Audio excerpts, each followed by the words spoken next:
Ahí está. Bueno, un poco de retrospectiva personal también. Yo te conocí en los slams. Sí. Así que te voy a hacer la misma pregunta que acá, yo no voy a ser muy original. ¿Cómo llegaste vos a los slams de poesía? ¿Cómo los conociste? ¿Cuál fue tu camino?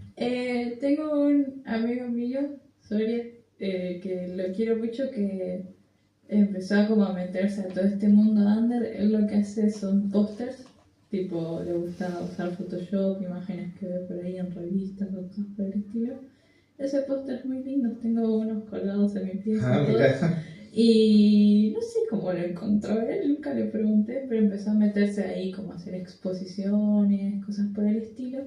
Y uno de esos lugares fue en Shirashira, que ya no existe más, pero estuvo como un año y medio más o menos en su tiempo en Ramos Mejía, tipo ahí a una cuadra de la estación. Y un slam de poesía lo hizo Romy ahí, o sea, de Zona Oeste. ¿De qué año estamos hablando? Creo que en 2023, por ahí. Ah, es bastante reciente también. Sí, bastante reciente. Y, o sea, ese lugar duró un año y medio por ahí. Ah, wow. Entonces, tipo, no sé ni por qué lo cerraron. Creo que vino como inspección y lo cerraron. El agente de billeteras. Sí. Y bueno, una vez hizo ahí una expo y yo seguía el lugar porque me parecía re lindo, porque no había visto muchos eventos culturales ahí en Ramos. O sea, existe Sala Tifón, pero es solo como para bandas. Entonces, y bueno, seguía Shira y en un momento sacan un flyer de Slam Zona Este, decía de poesía performática. Yo no tenía ni la más pálida idea, dije, bueno, yo escribo cosas. Ya fue, lo hago. Puntualmente en los slams, porque un par de veces me presenté en el Panda Rojo o cosas por el estilo. Ah, mira. Y me gustó que sea una competencia. Yo no sabía que era una persona competitiva, pero me di cuenta que me reservaba. Y la verdad que sí. Decía, este poema re malo. Uy, no. Ya me voy a robar a tu gato Ramiro. Voy pensando en los puntajes y digo, ay, no llegué, o cosas así. Y bueno, y no sabía que era poesía performática, no sabía qué tanto se utilizaba el cuerpo, qué tanto no, qué tan artístico era, porque yo en realidad siempre escribí para mí misma, tipo como para guardarlo por cuestiones. Entonces dije, bueno, voy. Encima fui sola, no fui con nadie. Y me acuerdo que leí también, hablando del tema, un poema que había hecho que era sobre la dictadura, que hablaba sobre la idea de quedarse frío, no me acuerdo cómo era, pero era algo así como que si todo el mundo siente el frío, ¿por qué nadie está tejiendo las bufandas, no? Y hablaba de si hay abuelas que tejen, tipo como relacionado a eso, como hablando de la memoria en cierto sentido, porque era la época en la cual eran las elecciones encima. Entonces sentí que tenía que escribir sobre eso, fui, no gané, pero participaste. Pero me encantó, me pareció muy lindo. Encima, ¿sabes a quién vi ahí? ¿Sabes quién ganó ese slam? Lo ganó Lau. ¿La actuando? Sí. Ah, mira. Lo ganó Lau. Y creo que era su primer slam también. Ayer ganó, yo le decía a Luna que prácticamente, viste, no aparece mucho, pero cuando aparece gana algo. Él viene y decís, oh, bueno, listo, ya está. No puedo competir listo, ya gané. Sí, él aparece y gana, así que... Mirá, qué loco. Y me acuerdo que él ganó el primer puesto por una poesía que hablaba de las palabras. Y claro, Lau, no sé, creo que era su primer slam hablando así. Y yo creo que Lau también dijo poesía performática. El que es actor, me acuerdo que se sentó en el piso y gritó cosas así. Me gustó un montón lo que hizo él. Y ya directamente también por Lau fue como, bueno, quiero seguir viniendo para acá. Entonces... Siempre lo recordaremos por la caja en la cabeza que usó en otra edición de Delirio Místico y Poesía. Un genio. Pero bueno, sí, y de ahí empecé a ir más a Zona Oeste. Después, bueno, me fui para otros slams, cosas así, y siempre me terminé gustando. Y bueno, aquí estamos, ¿no? ¿Y tu paso por Casa Raíz empezó en el 2024? Sí, creo que el primer slam Zona Oeste que se hizo ahí, yo fui. Sí, Alejandro se asombraba porque decía, ¿vieron la edad que tiene TAC? Es una niña, decía con su acento de Colombia, porque tenías 18 en ese momento, ¿no? 19. Quizás sí, creo que 19, yo cumplo en junio, así que viste que... Sí. ¿Sos colombiana? No, Ah, hablo de la... Alejandro. Yo soy de 11. Era coordinador del SLAM junto con Cuando Romina estaba... en Casa Raíz. Sí. Y bueno, también me acuerdo que en el primer slam que fui también estaba alguien, me acuerdo que mirá. Oye, Tac me dijo, estuviste muy cerca. Sí, los decimales seguramente. Los malditos decimales. Bueno, voy a interpretar como que salí cuarto. Ok. Así que nada, sí, también. Así que nada, ese es mi paso por el slam más o menos. Bien. Qué buen paso. Buen paso. Sí. Vamos a las preguntas, así. Por supuesto. Momentos memorables de poesía. Bueno, obviamente como se han dicho las preguntas durante toda la noche, ya las pensé. Bueno, te dimos tiempo, o sea, tuviste tiempo de sobra. Y creo que idealmente, la verdad que el primer momento que se me vino es también, más que nada creo que empecé a sentir una pasión distinta con escribir o leer en base a que me empecé a presentar. Y de hecho, Juan, la primera vez que me presenté fue en el circuito del Panda. Bien. Y había escrito una poesía porque dije, yo había visto gente que se presentaba cosas por el estilo y yo decía, bueno, esto es algo que se ve muy divertido. O sea, se ve muy divertido. Y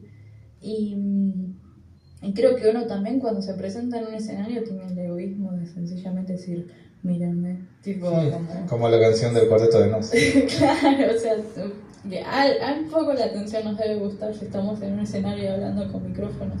Y yo sentí una atracción natural sobre eso, incluso una envidia. Tipo. Mirá. Y... aprendiste a odiar gente. Sí, creo que se ha traducido todo por ese lado. Bueno. ¿Cómo se dice? Y había escrito un texto que nunca más lo volví a leer, pero incluso se relaciona con otra pregunta que hacen, y es que fue un texto en el cual yo me declaraba como artista, que en sí es una palabra muy fuerte en cierto sentido, porque es una declaración ante el mundo. Recuerdo una polémica en una panadería. Estuve con un hombre que estaba comprando y mencionó la palabra artistas y dice, ¿artistas? ¿Existen los artistas? ¿Viste? Y me quedé pensando en esa palabra, primero con un poco de frustración o enojo, y después dije, ¿existen los artistas o la gente que hace arte? ¿Cuál es la diferencia entre esas cosas? Claro, yo creo que también es una diferencia por sobre la vida. Esa persona claramente jamás se va a llamar a sí mismo artista, porque nunca va a entender al 100% esto que nosotros sentimos. Es como una persona que, no sé, le termina gustando, por ejemplo, de manera extrapolada, la guerra. Una persona que se llama a sí misma general. No tiene nada que ver con nosotros. O sea, sí, igual, tampoco hay que decir que no, pero es una decisión por sobre la vida. El coronel no tiene que le escriba de la declaración. Claro. Y es una decisión por sobre lo que terminás haciendo en la vida. Una decisión de la única vida que por ahora tenés la certeza de que vas a vivir. Sí, sabías que me había quedado pensando en algo.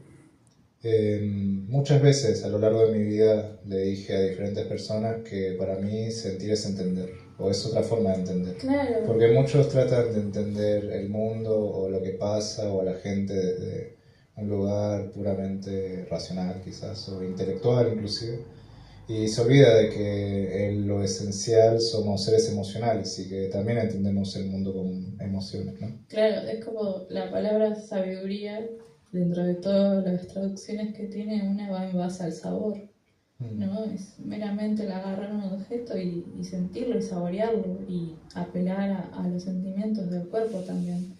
Entonces, retomando esto que te iba diciendo, había escrito un texto, no lo volví a leer, no sé si está bueno o malo, no sé, en la cual creo que dije, bueno, yo tengo ganas de tomar quizás esta decisión, hacer algo con las cosas que yo hice, no sé si decir toda la vida re exagerada, pero durante mucho tiempo, que es escribir o tener un mundo imaginario, a lo sumo encerrarse en el propio mundo, y tengo ganas de que alguien lo vea y quizás por un momento ni siquiera me entienda, sino que entienda esto que se puede expresar incluso con palabras. O sea, es tan fuerte que se puede expresar con palabras. O sea, no necesito evocar ni a la pintura, ni a la música, sino al cuerpo, incluso a la palabra. ¿Vos crees que básicamente te sientan? No quiero que me sientan. No. A mí no. O a las palabras que vos estás creando. No, creo que hay algo más poderoso que incluso trasciende a la persona, que es la construcción de un mundo dentro de uno, porque somos los únicos ojos que atestiguan lo que realmente estamos presenciando, que es nuestra propia vida. Y hay una subjetividad ahí que no necesariamente tiene que ver con el yo, sino con un testimonio de eso, ¿no? O cosas por el estilo. Cervantes no es que hace el Quijote, y nadie está diciendo qué quiere decir. Bueno, la gente que hace crítica lo sumo, pero ¿quién quiere decir Cervantes con eso? No, nosotros queremos saber qué piensa el Quijote. Entonces es más allá de eso, no necesito que, incluso ni siquiera me interesa que aparezca mi nombre. Hay un mundo interno que atestigua que estoy viviendo, y que para mí la trascendencia es poder ponerlo en esas otras palabras, que no hablen de mí, que hablen de eso que yo siento, o de ello que yo imagino, o toda esa construcción de palabras para decir esto está hecho por mí, pero no soy yo, en cierto sentido. Fascinante respuesta también. Me gustaría preguntarte, ya que hablas un poco de tus inicios, ¿cómo empezó todo? ¿Cómo empezaste a escribir? ¿En qué época? Yo sí tuve bibliotecas. La primera... Creo que la biblioteca marcó todo. Sí. Yo, ¿cómo se dice? ¿Y qué libros había en tu biblioteca? Es así, no era mi biblioteca, la primera biblioteca que recuerdo, que de hecho le hice un poema, era la de mi tía. Es una biblioteca que no era el mueble enorme que quizás te imaginabas, era un mueble como con un estante, y ahí tenía libros. Y yo todos los fines de semana, o por lo menos cada X tiempo, yo iba a la casa de mi tía, que es la mamá de mi papá, la hermana de mi papá, ¿cómo se dice? Y iba, y de hecho es la casa en la que estoy viviendo ahora. Y de hecho mi cama está acomodada ahora debajo de esa biblioteca. Es como si hubieras completado el círculo y vuelto al comienzo, ¿no? Es hermoso. Le hice un poema que dice: duermo debajo de una biblioteca. Wow, ¿y ese lo tenés para leerlo después? ¿O? Sí, después sí que sí, me gustaría conectarlo con lo que estamos hablando. Sí, es un poema. Y yo me acuerdo que a los años yo tengo una hermana, y cuando íbamos a la casa de mi tía, mi hermana iba con mi tía, estaba en la cocina, charlaba con ella, y yo me iba a la habitación y me agarraba los libros de la biblioteca. Yo no sabía leer, pero me acuerdo jugar con la biblioteca, que el objeto de juego de un niño, o sea, yo era esa biblioteca. Y me acuerdo que a veces me agarraba mucha bronca porque ella tenía tipo las colecciones típicas de los diarios. Sí. Tiene uno puntualmente que todavía lo veo, que es sobre próceres, y los libros estaban todavía envueltos en el plástico. Mirá, y nunca los había sacado. Claro, y a mí me daba mucha bronca que yo no los podía romper, porque son de mi tía. Ya no son coleccionables. Como yo los quería agarrar, los quería ver. Y después, por ejemplo, los libros que a lo sumo me compraban mis papás, que eran tipo libros de princesa con ilustraciones o cosas así, yo me acuerdo que jugaba con ellos, por más que no sabía leer. Y siempre el objeto del libro me atrae un montón, me encanta. ¿Un primer libro de poesía que hayas leído? De poesía no sabría decirte, creo que la poesía siempre la busco, yo no tengo tantos libros de poesía. Pero los primeros libros, el primero que me acuerdo es un libro que era una recopilación de fábulas, que lo sigo teniendo y lo leí un montón de veces cuando era chica. Y después había unos cuentos que me acuerdo que eran los cuentos clásicos, tipo Hansel y Gretel, entonces así, era un libro así de grande, que me acuerdo que me encantaba abrirlos como si fuera un tesoro. Casi como una biblia de los Claro, cuentos sí, tradicionales, ¿no? sí, como esos libros, no existen esos libros ya, tipo, un libro así enorme nada, muy hermoso, tenía ilustraciones muy hermosas. Después el primer libro que siento que es como el primer libro largo, porque son como 500 páginas, que leí fue Ana Frank. Uf. Buen Qué manera de arrancar. Lo compraron a los 10 años. Igual ese libro también se ha dado en las escuelas, o sea, en algún caso específico. Sí, a mí puntualmente no, pero me lo compraron, lo elegí yo en realidad cuando era chica. Mira. Y no sé, tendría 10, 11 años. Y, sí. El diario de Ana Frank debe ser algo re inocente. Un diario de una niña. Claro. Y me acuerdo recuerdo que me identifiqué mucho con ella. Oh, Que nada, hablaba de su vida y yo creo que también tenía como una cantidad de esperanza que junto al contexto te conmociona un montón. Y yo cuando lo leí empecé a leerlo de vuelta y de vuelta, y de hecho años después vi guías en el Museo Ana Frank. Sí, contándole la historia a chicos que venían de colegios, porque a mí me enternezó, no sé, yo creo que ese libro es de esos libros que te hacen la persona que sos hoy en día. Igual más o menos, pero fue en base al contexto, porque hace poco lo intenté leer de vuelta y dije, ay, qué pendeja pesada. pero con todo el respeto y el amor del mundo, porque la amo directamente. sí, creo que también sirve como un documento histórico, un registro de sus sensaciones, sus pensamientos. Sus Yo creo que he llegado como o me he hecho como quizás defensora de los derechos humanos, siempre quizás desde el lado de la política, siempre lo quise como defender lo más básico, que es que bueno, por ser humano tenés ciertos derechos en este mundo que a ella se les fueron arrebatados en un contexto completamente extrapolado de lo que uno piensa que es la humanidad, y eso me hizo desde muy chica quizás pensar en esas cosas, como en esas ideas, o ponerse en planteamiento esas preguntas. Y creo que me hizo mucho la persona que soy hoy en día, incluso en el momento que pude quizás cerrar el ciclo, que fue cuando di guías en Emoción a Frank, que lo que tiene es que es un museo sobre Ana Frank, obviamente, pero es un museo sobre derechos humanos, también tiene una sala sobre dictadura. ¿En dónde se encuentra? Está en Conlan, está en la calle Superí, está cerca del barrio chino, tipo como si te dijera 15 cuadras.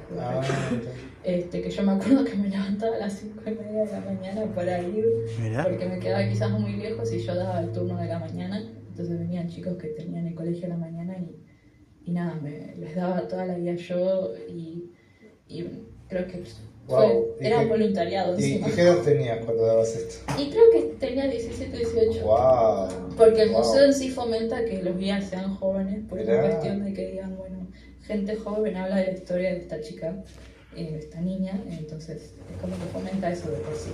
Perdón, ahora algo tremendo es que yo no me acuerdo bien ahora el diario de Ana Frank, pero es increíble que el diario personal de una chica que no fue pensado para ser escrito corto, una novela o demás, haya llegado hasta a trascender de esta forma, ¿entendés? Es que también lo que tiene ella, que me pareció muy hermoso y al mismo tiempo trágico, es que ella misma en un momento, como a la mitad del diario, por decirlo de alguna manera, escucha por la radio, porque ellos escuchaban la radio inglesa, que había gente que pedía que por favor todos los documentos de esa época los guarden, o sea, diarios, testimonios, cuentos, todas esas cosas, porque era como que querían que quede registro para más tarde. Y ella empieza a reescribir el libro y a ponerles nombres anónimos a las personas. De hecho, el diario de Ana Frank, por lo general las ediciones están con los nombres anónimos que eligió ella en vez de los nombres reales.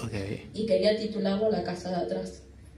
Entonces ella de por sí tenía esa como voluntad de querer ser escritora, ella quería ser periodista, habla de todos sus sueños en el diario, y uno se pone muy triste porque ella termina muriendo, pero el diario está, y eso o sea, me dan ganas de llorar incluso ahora. Me parece de las cosas más hermosas que tuve la oportunidad de leer, porque ella, me acuerdo que en un momento decía que le gustaría que lo que ella piense trascienda a ella y quisiera ser algún día una escritora famosa, y después alguien te dice, bueno, es uno de los 10 libros más leídos del mundo.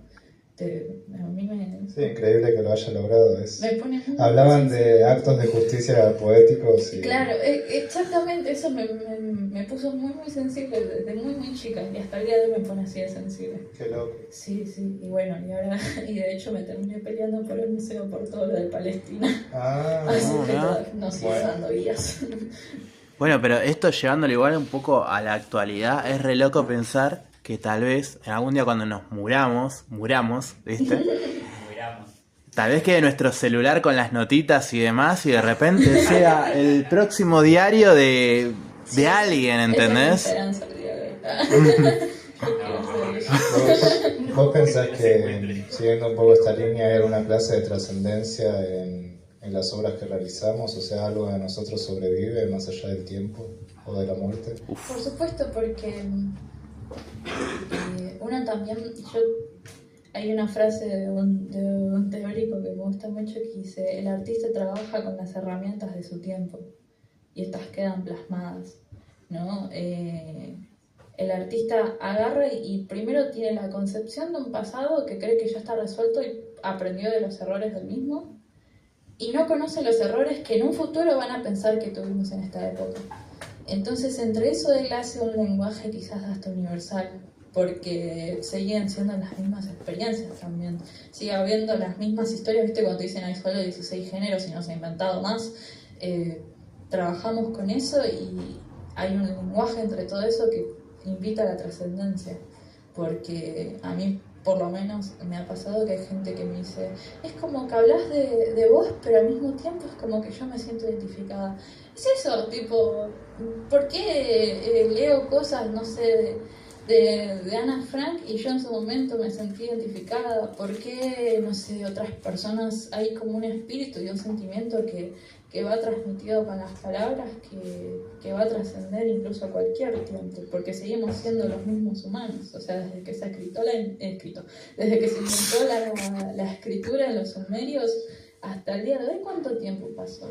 Y más de 6.000 años, ¿no? ¿Y cuánto tiempo tiene el ser humano? No hay, esto está como muy acoplado, muy cortito en el tiempo, entonces todavía tenemos tiempo de sentir lo mismo. Yo me acordaba del poema que recitaste en la casa de Martín, Tabaquería, de Pessoa, que te gusta tanto. Sí. Y viste que ahí también habla de dar un gesto, y también quizás en otro lugar del universo, en otra época, viste unos seres que sean... cosas que antes se llamaban locales y antes se llamaba poesía. ¿Viste? Sí. O las palabras en el cartel y todo eso, va a haber alguien sintiendo algo, buscándole dar un significado a todo eso. Y bueno, en el final, cuando se reintegra en el gesto mismo del saludo, y todo el universo se reconfigura, ¿no? Ay, es una belleza ese poema. O sea, como alguien que escribió: no soy nada, nunca seré nada, no quiero querer ser nada, dice: aparte de eso, llevo en mí todos los sueños del mundo. Eso es absolutamente trascendente. Absolutamente, no hay forma en la cual esto no lo vayan a pensar los alienígenas que nos colonicen y nos esclavicen, tipo...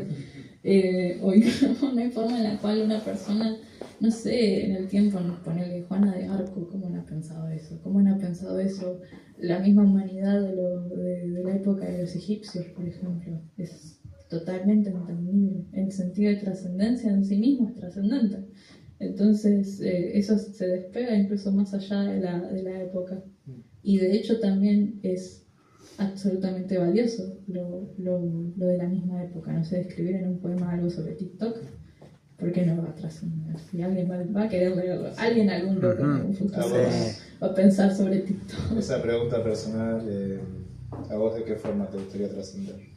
¿Qué te gustaría dejar en esta vida para las generaciones futuras?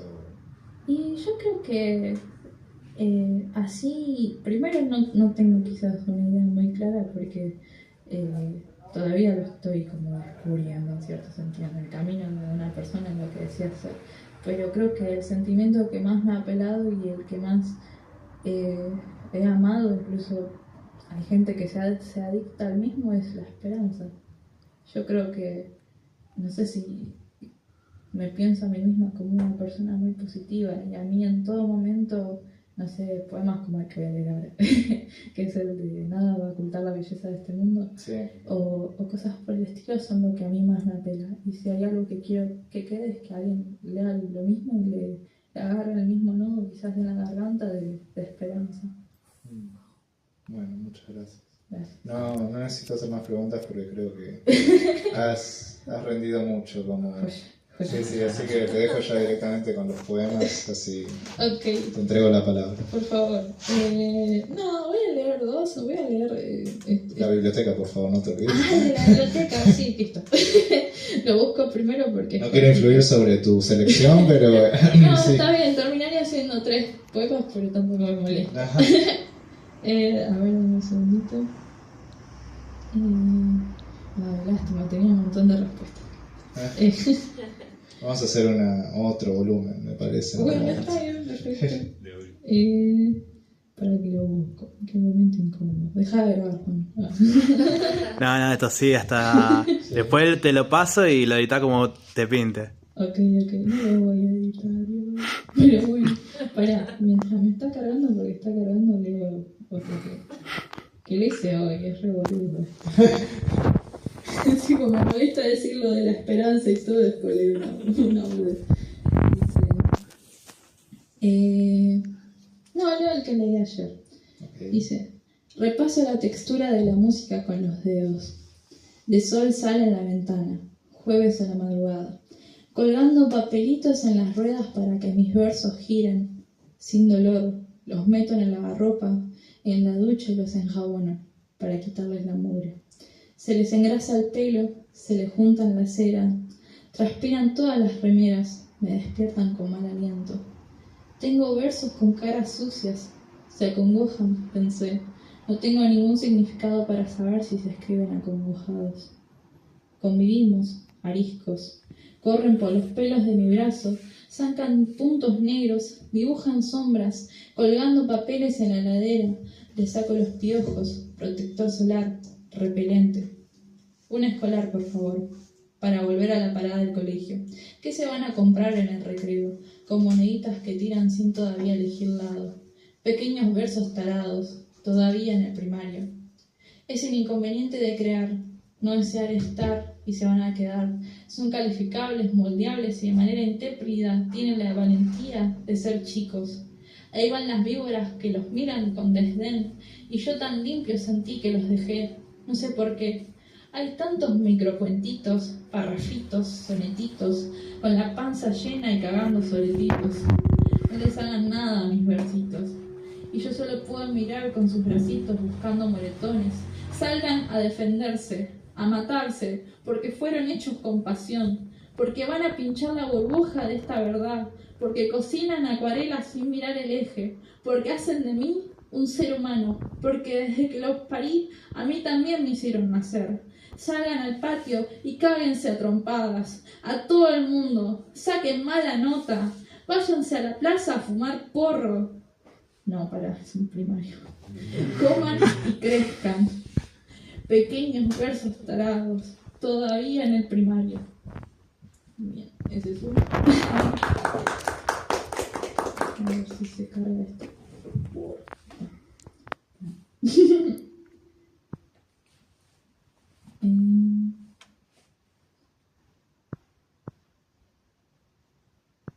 Ay, por favor, decime que están por acá porque es la imagen de una especie de vagina azteca. ¿Qué? ¿Qué? ¿Cómo qué? ¿Qué? ¿A dónde fuimos? O sea... Una foto que vi en Twitter. Bueno. Dice, duermo debajo de una biblioteca que posó en mis dedos desde que eran falanges. Sueño con la idea de comer cada hoja, cada relato que deja mío de desbalance, convencido de que el viento y la marea de un sábado polárico y abandonírico podría de alguna manera, en sus letras, frenar la verborrea. Duermo debajo de una biblioteca, con libros atrapados en plástico relleno, de artistas que ya roncan en su bóveda, y me pregunto si algún día podré alucinar contemplando una lluvia de conocimiento rompiendo gotas en mi frente. Primera línea, yo y mis libros despasados. La última vez el que más me gusta.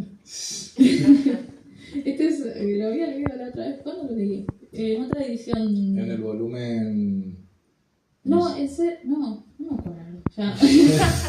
Bueno, nosotros tampoco, ¿no? Está bien, perfecto.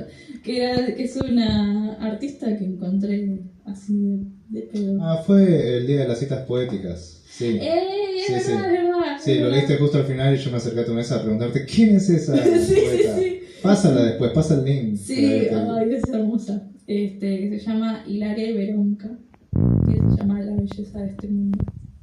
Dice, nada oscurecerá la belleza de este mundo. Las lágrimas pueden abnegar toda la visión. El sufrimiento puede hincar sus garras en mi garganta.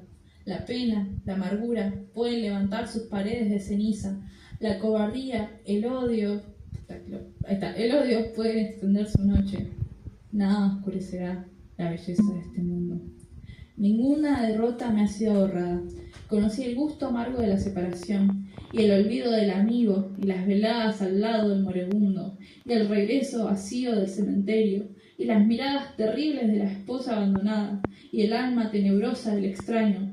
Pero nada oscurecerá la belleza de este mundo. Ah, querían ponerme a prueba, apartarme mi mirada de este mundo. Se preguntaban, ¿resistirá? Todo lo que me era querido me fue arrebatado, y oscuros velos cubrían los jardines en mi proximidad.